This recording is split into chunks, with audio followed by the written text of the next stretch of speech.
Welcome to Now Hear This. I'm your host, Chris Spangle. Now Hear This is a conversation with leaders in Indianapolis that are working to improve the lives of Hoosiers. Our goal is to empower you to join in their work and make a difference while informing you about the unseen aspects of life in Indiana. If you missed an episode, you can listen via podcast at nowhearthisindy.com. I am talking today to the National Kidney Foundation of Indiana, and my guests are Margie Evans-Fort, who is the CEO, and Brandon Spice, who is a development specialist at the National Kidney Foundation of Indiana, and their website is kidneyindiana.org. First, welcome to you both. I appreciate your time in all these tough times. Can you tell me a little bit about the National Kidney Foundation of Indiana? Thank you, Chris. This is Margie. Yes, the National Kidney Foundation of Indiana is actually celebrating 50 years of service to Indiana this year in 2020. We had our birthday celebration with our kids at Riley Hospital because we run a kidney camp. And so we had a birthday celebration, which Billy the Kidney, which is one of our mascots, came out and celebrated with the kids. So we've been around about 50 years here in Indiana. Excellent. So, Brandon, I know that this is a personal organization for you, is it not? Absolutely. I have been around the National Kidney Foundation of Indiana for several years, as I am a two-time kidney transplant recipient myself. Wow. So tell us a little bit about that process. What did you find out, and what do you go through to get a kidney replacement? Right, absolutely. Just to give basically a little Cliff Notes version of my story. I was diagnosed when I was 8 years old with a disease that's called bilateral renal dysplasia. And in English, that basically just means that my kidneys were too small and deformed, so eventually I would outgrow them and need a transplant. So that was when I was 8, and they said by the time I was 10 that I would need that transplant. I got lucky where my kidneys lasted until I was 14, so as you can imagine, there's several doctor's appointments in that time frame of between being here in Fort Wayne, Indiana, going down to Riley's Hospital, down in Indy, and just up and down on 69 all the time just to see different doctors and specialists. I had my first transplant at 14. I got that one from my dad. Had that for 10 great years. Unfortunately, went to rejection and lost the kidney. And then I started dialysis for 2 years. And then in 2012, I got my second kidney transplant from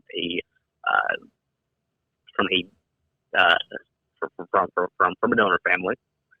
And here I am today. I've been now on board with the National Kidney Foundation of Indiana for about 2-3 years now, and then I've been around the organization since I was 14, and I'm 33 now, so for quite a while.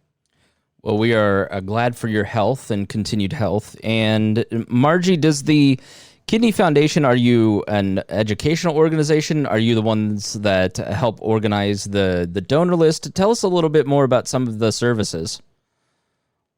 Yes, the Kidney Foundation, what we are trying to do is prevent kidney disease, and we're trying to educate and make the lives better of people who've been impacted by the disease.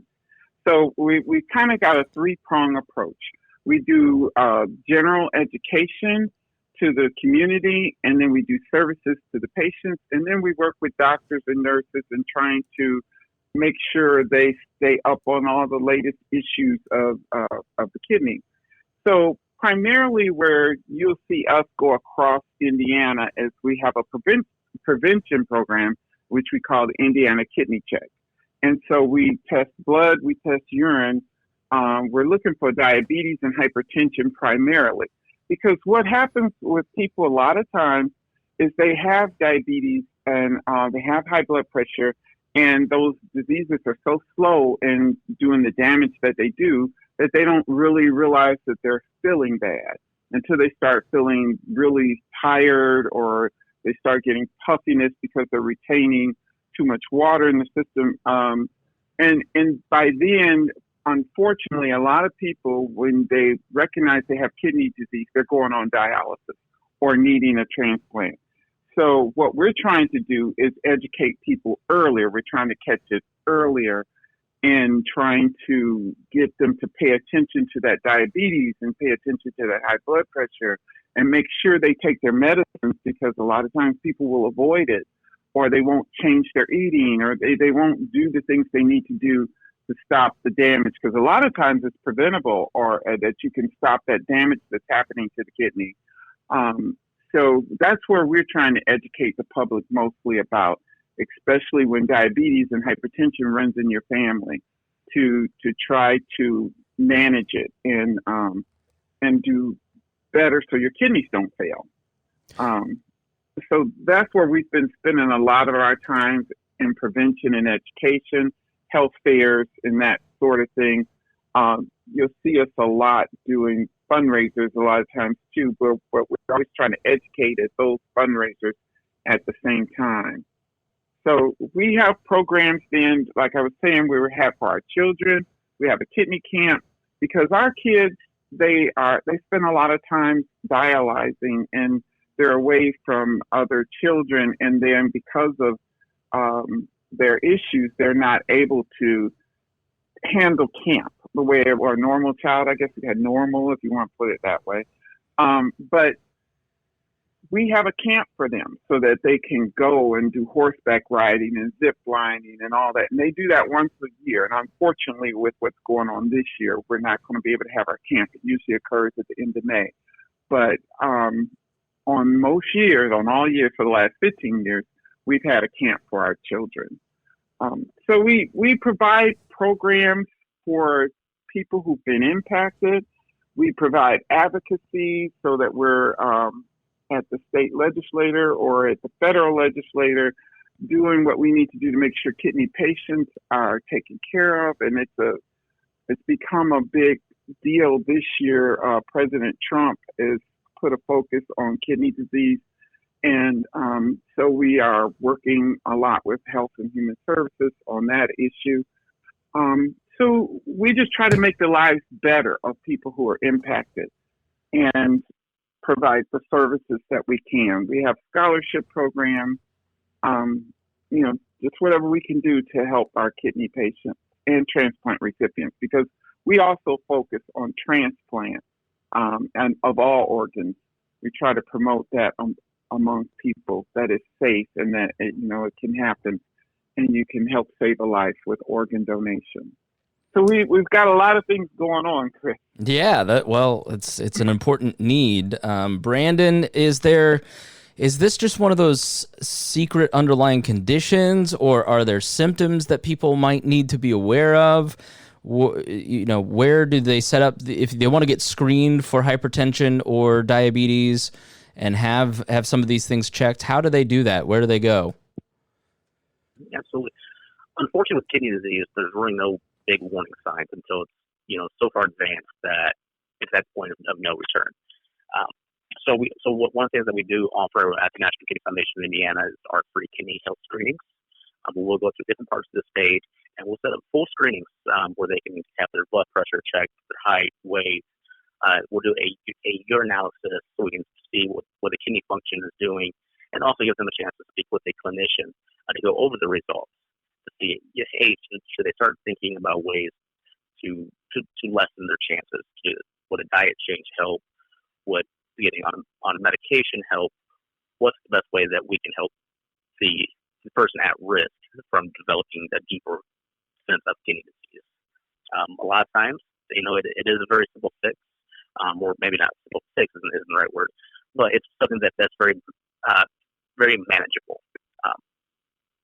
So just because you have kidney disease, or you get told that you have kidney disease, or you're at risk for it, it doesn't have to be a super scary thing. There are so many different ways to help lessen the chances of kidney disease. Like I said, with exercising, proper diet, drinking plenty of water, and just taking good overall health of yourself.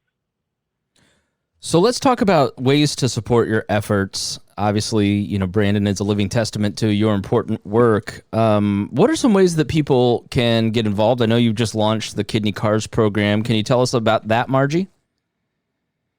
Yes, our Kidney Cars is where people can donate their car to us. And this is a perfect time if you're doing spring cleaning and you got that old car sitting in the driveway or something you want to get rid of. You can donate it to the National Kidney Foundation. And those funds will go to our programs and services that we provide to the community. So, and it doesn't have to be just an older car either. You can give us the newer cars if you're ready to get rid of them, make a donation rather than sell it. That's a possibility also. So yes, we've been wanting to get the word out about the Kidney Cars program. All they have to do is call our office at 1-800-382-9971, and we could take the information about getting the car donated. Excellent. Well, what are some other ways? I know that as we were exchanging emails, I saw something about supporting you through Kroger. Can you talk a little bit about that? Yes. People can sign up for that to donate with Kroger. And the Kroger has a program in which they can pick a charity, and we're one of the charities that they can pick. If they want to do that, they can register at Kroger.com. And if you choose NKF, our number is PX381. And you choose us as your charity. And we will get a percentage of whatever you purchase from Kroger. We get some funds back. And that also goes to help with our scholarship programs and screening programs and so forth. Well, excellent. Thank you for mentioning it. And then we also have our kidney walk as well. Okay. Which this year we did have to postpone a little bit, but it will happen this year. It's going to be August 29th, and that is going to be at the State Museum lawn down at White River State Park. That's a great way for the entire kidney community to come together and raise awareness, both about kidney disease, but also about what patients are going through.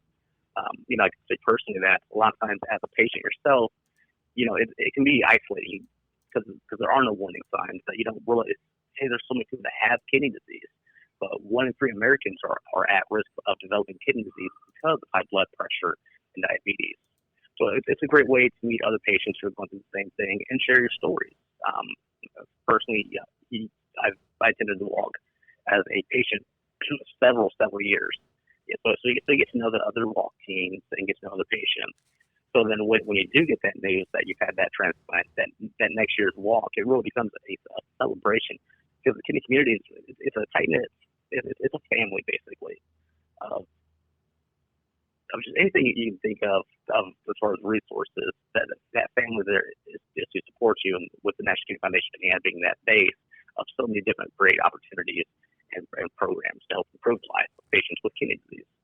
Again, that's August 29th this year down at the White River State Park. And get more information on that at www.kidneywalk.org.